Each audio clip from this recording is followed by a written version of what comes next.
Canabidiol medicinal, a Anvisa libera a venda em farmácias de produto à base da planta da maconha. 4 horas, aliás 40 horas sem energia, enquanto a SEB está em greve, comerciantes da Asa Sul contabilizam os prejuízos. Crime bárbaro, pai mata filho de apenas 2 anos com medicamentos de uso controlado. Olá, eu sou o Rodrigo Orengo e está começando agora o Band Cidade, primeira edição.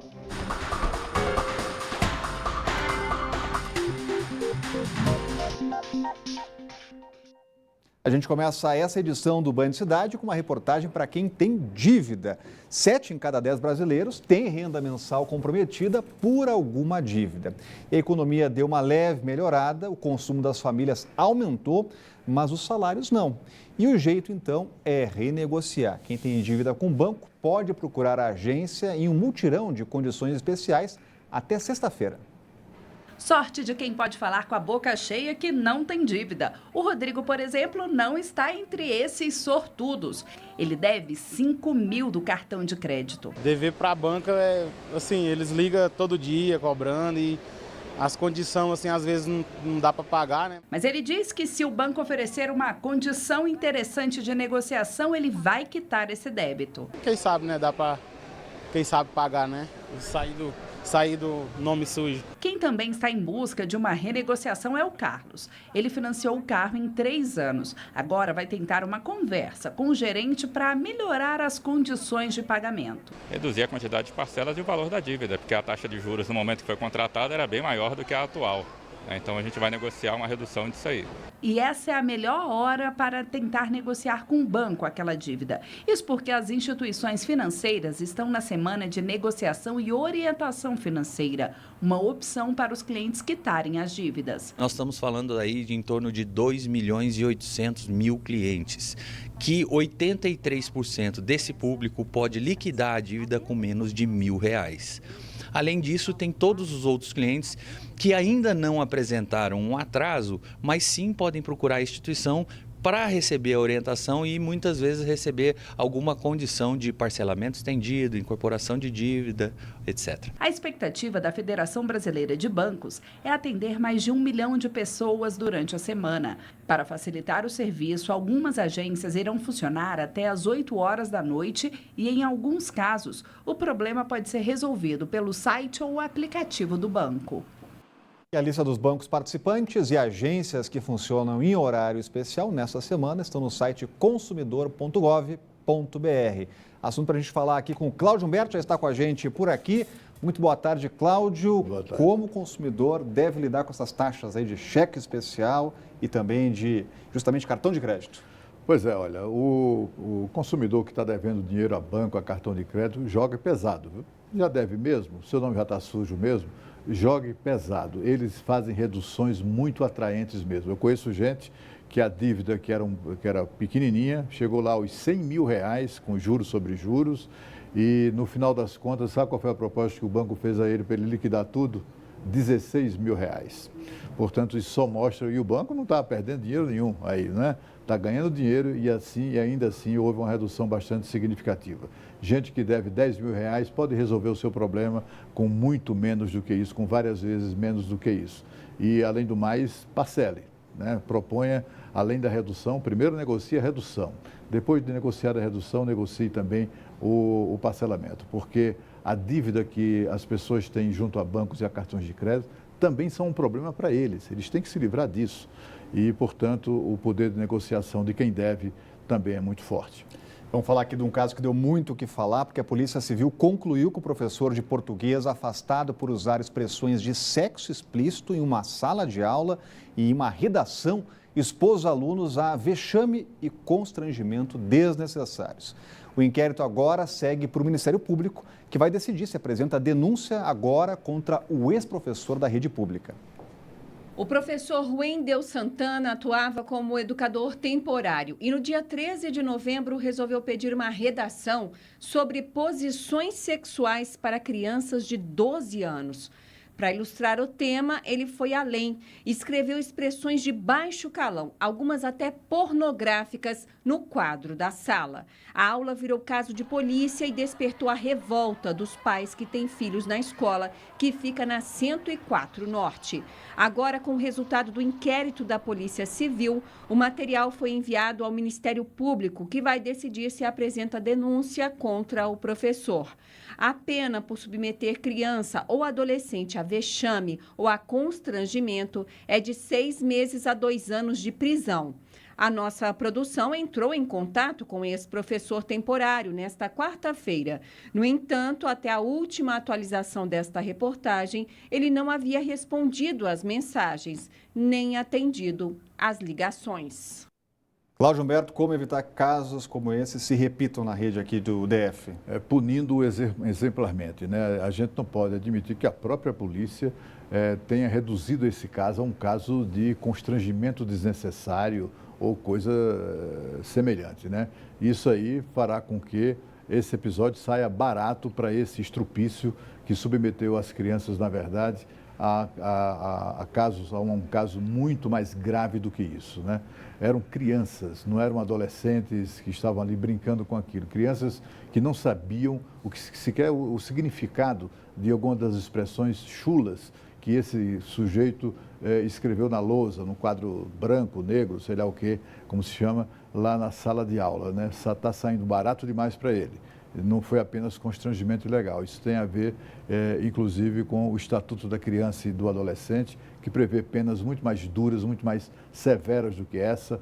E é por isso que a esperança agora é que os procuradores do Ministério Público do Distrito Federal e Territórios procurem fazer justiça, porque se depender desse inquérito policial não vai dar em nada. Vamos falar aqui da Anvisa, Agência Nacional de Vigilância Sanitária, que aprovou a liberação da venda em farmácias de produtos à base de cannabis para uso medicinal. A regulamentação foi aprovada por unanimidade e vale por 3 anos. Os detalhes estão chegando ao vivo com a Renata Dourado. Mais um capítulo de uma história que já estava se arrastando aí, né, Renata? Boa tarde. Há muito tempo, né, Rodrigo? Nós mesmos já fizemos várias reportagens, né, sobre esse tema. Muito boa tarde para você, para o Cláudio, para todos que estão aí nos acompanhando. É importante destacar que a Anvisa, ela rejeitou a possibilidade do cultivo da planta da maconha, ainda que seja para fins medicinais.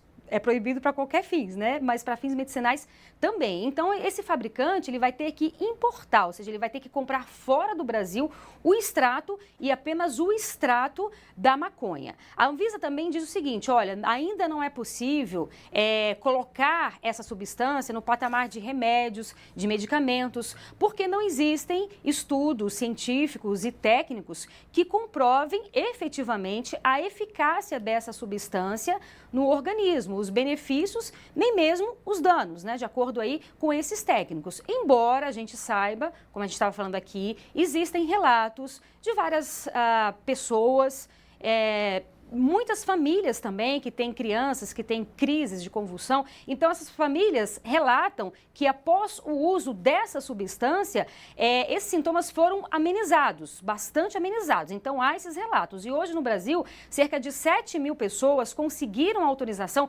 para importar esse produto. Então, como é que vai funcionar essa venda dessa substância aqui no Brasil? Ela vai começar a ser vendida daqui a 3 meses, é esse o prazo aí para efetivamente começar a ser vendida nas farmácias, mas ela só poderá ser vendida com a prescrição, com um pedido do médico ali, e também não vai ser possível manipular. Por exemplo, se chegar numa farmácia de manipulação, pedir para manipular, isso não vai ser possível. Já vai vir com o produto pronto, finalizado. E aí, daqui a 3 anos, possivelmente a Anvisa vai reavaliar, verificar, com estudos também, né, científicos e técnicos, como é que vai ser esse patamar, se vai colocar como medicamento ou não. E daqui a 3 anos, portanto, deve ter uma nova reavaliação. Mas muitas famílias estão comemorando, viu, Rodrigo, essa autorização aí da Anvisa. Obrigado, Renata. Cláudio Humberto, debate longo. Quais são os próximos passos aí dessa discussão? Então, olha, essa discussão precisa deixar claro uma coisa. É uma coisa meramente científica. Se o remédio dá resultado, ele tem que ser atendido, seja ele qual for o remédio, né?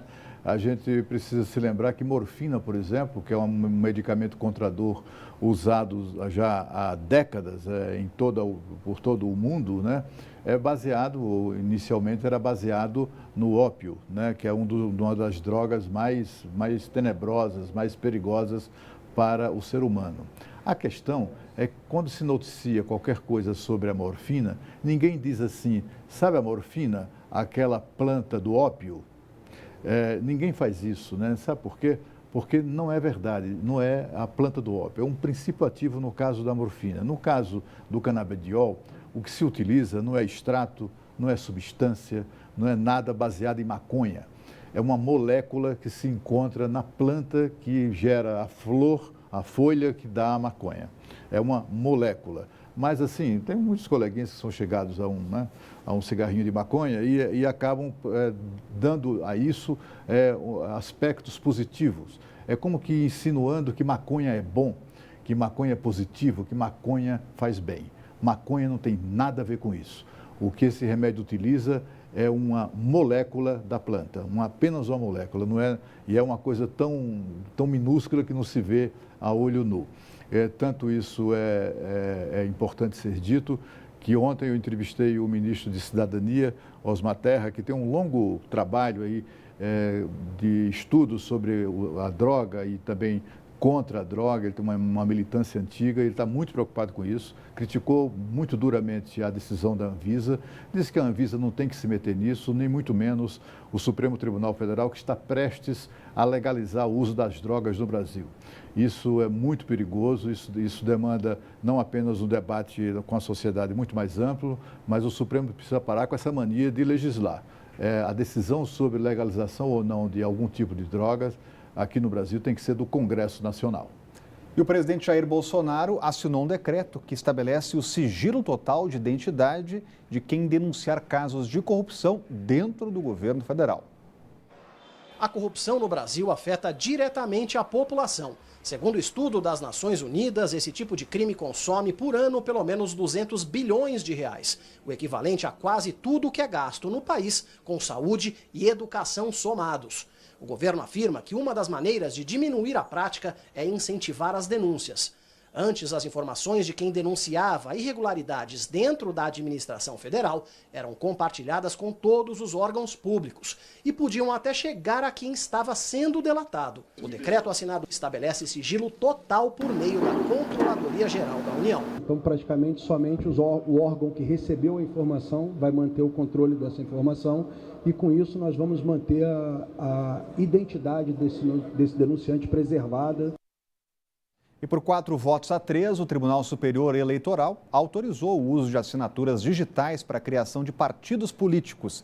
Entretanto, a maioria do tribunal entendeu que devem ser criadas regras para essa nova modalidade. Com a decisão, os eleitores vão precisar de certificação digital para apoiar as legendas.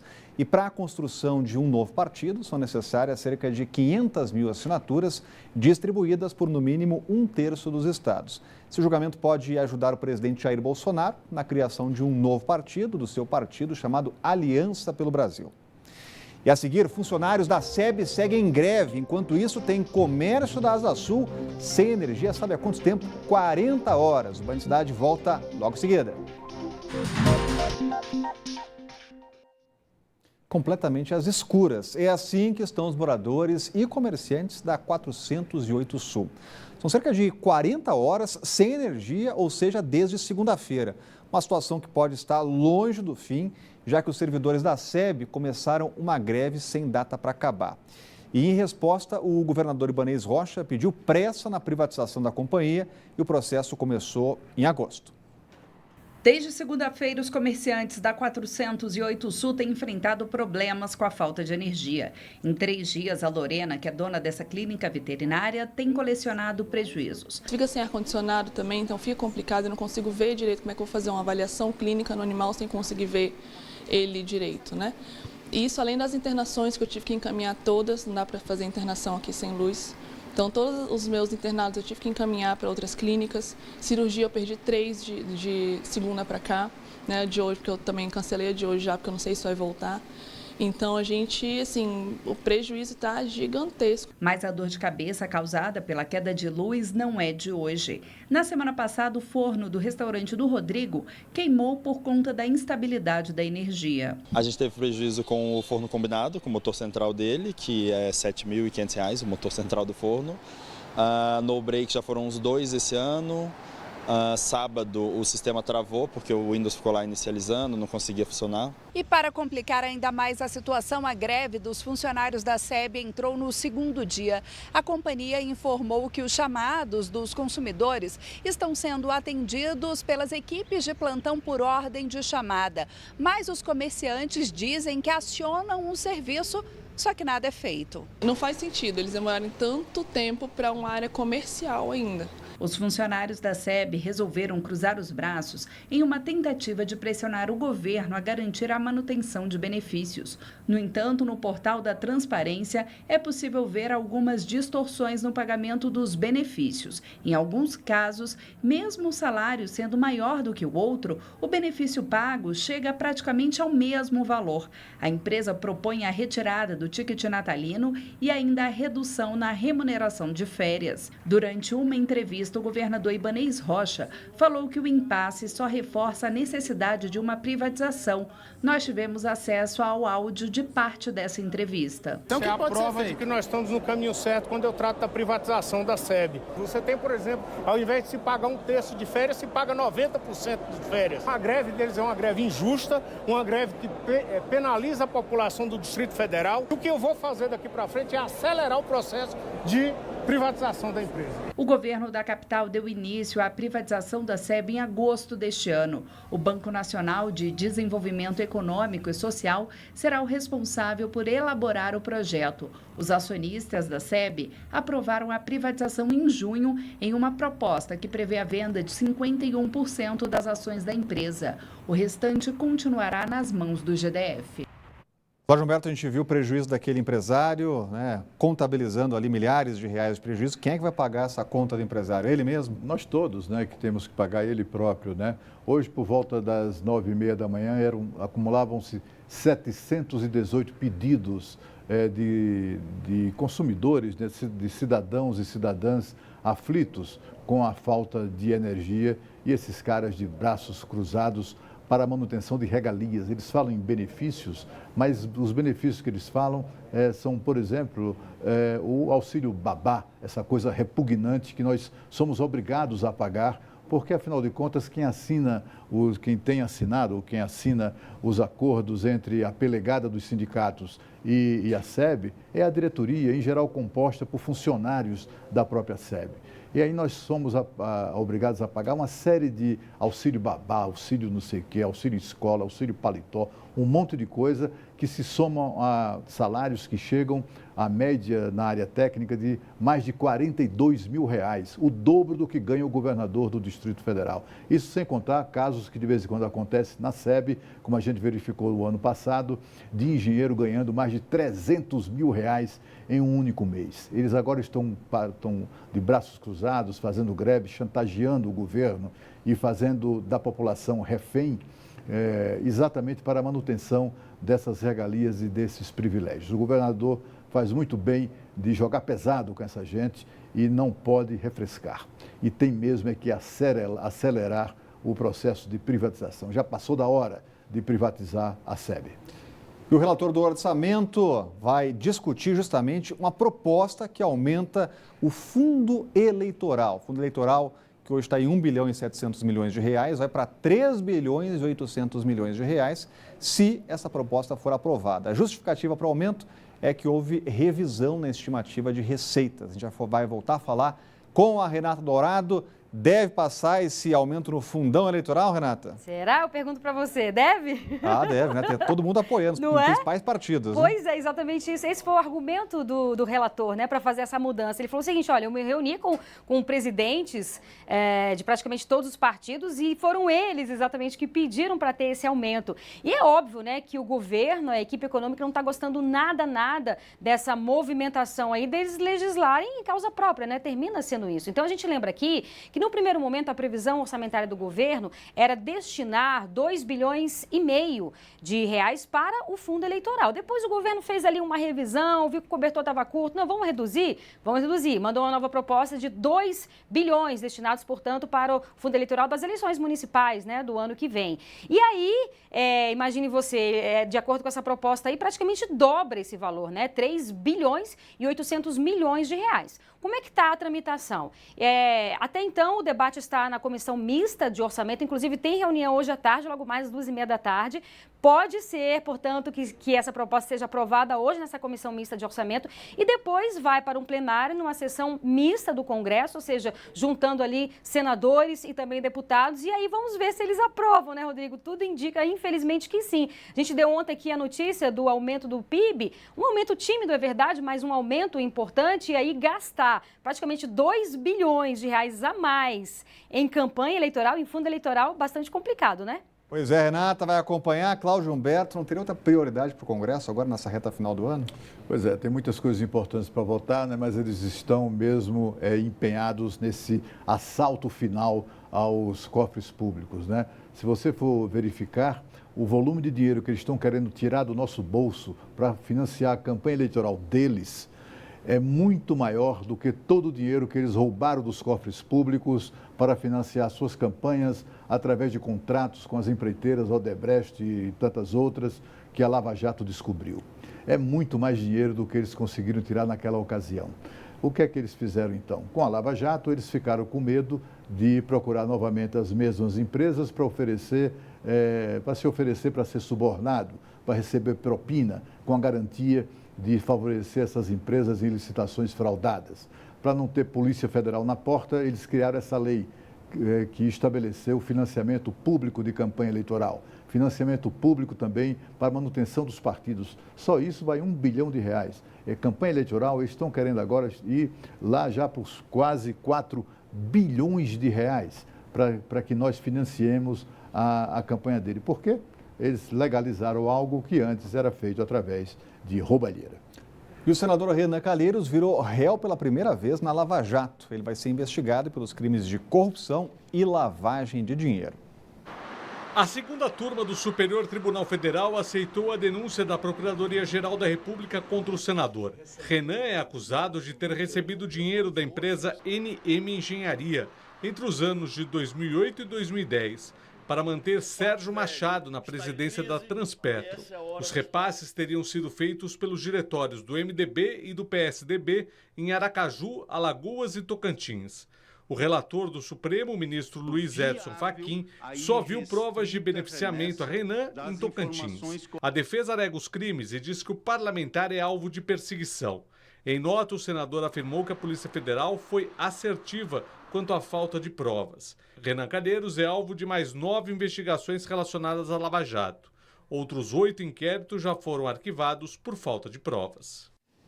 E a seguir, pai é preso acusado de matar o próprio filho de apenas 2 anos na Asa Sul. E o Band Cidade volta daqui a pouco. Agora uma notícia muito triste. Um pai disse à polícia que matou o próprio filho de apenas 2 anos de idade. Ele foi preso depois de confessar o crime. Paulo Roberto Osório desapareceu com o pequeno Bernardo na última sexta-feira, depois de pegá-lo na creche na 906 Sul. Ele disse à ex-mulher que entregaria a criança no mesmo dia, o que não aconteceu. No domingo, o homem foi encontrado em um hotel em uma cidade da Bahia, a 470 quilômetros do DF. Ele confessou o crime. Disse à polícia que deu à criança várias doses de remédio psiquiátrico que ele usava. Em seguida, deixou o corpo às margens de uma rodovia. Os policiais fazem buscas para encontrar o corpo do Bernardo. A mãe da criança informou à polícia que nunca teve problemas em relação à guarda do filho, mas que o pai não pagava a pensão alimentícia. Mais informações sobre esse caso você acompanha no Band Cidade, a segunda edição, logo mais às 6:50 da noite. Essa é para quem gosta de boa gastronomia. Hoje à noite começa o Festival Gastronômico Português. O evento vai até amanhã no setor hoteleiro sul. É uma oportunidade para quem não resiste à culinária lusitana. As receitas são assinadas por um chefe português e levam produtos do mar, pescados, carnes e muitas outras opções. Veja aí. Um intercâmbio de sabores vindo diretamente de Portugal para Brasília. O menu harmonizado às delícias portuguesas é assinado pelo chefe lusitano Gil Martins, que há mais de 15 anos prepara os pratos portugueses. Sem dúvida que trouxemos ingredientes muito bons. Nós trouxemos de Portugal mais de 100 quilos só de ingredientes. Com o apoio da Embaixada de Portugal, ela foi possível. Por isso que é uma parceira importantíssima, né? Porque entrou, conseguiu converter o que ela tem de direito de uma mala diplomática a nosso favor. Então, por isso que esses insumos chegaram até a cidade e chegaram até nosso hotel. Brasília entrou nesse roteiro gastronômico graças à parceria entre a rede Windson de hotéis, a empresa aérea TAP e o Hotel Português Dom Pedro. A intenção é que realmente isso possa se tornar cada vez mais parte realmente do calendário gastronômico de Brasília. Mas se você acha que o festival é feito apenas de bacalhau, vinho e queijos, está enganado. Dá uma olhada nessa mesa. É ou não é de dar água na boca? Os organizadores do evento lembram do crescimento de brasileiros que escolheram Portugal para morar. Por isso, o festival também será realizado na Europa, sob o comando de um chefe brasileiro. Vai acontecer em Lisboa, será muito mais importante para a cidade, porque será também um evento para promover Brasília como destino turístico.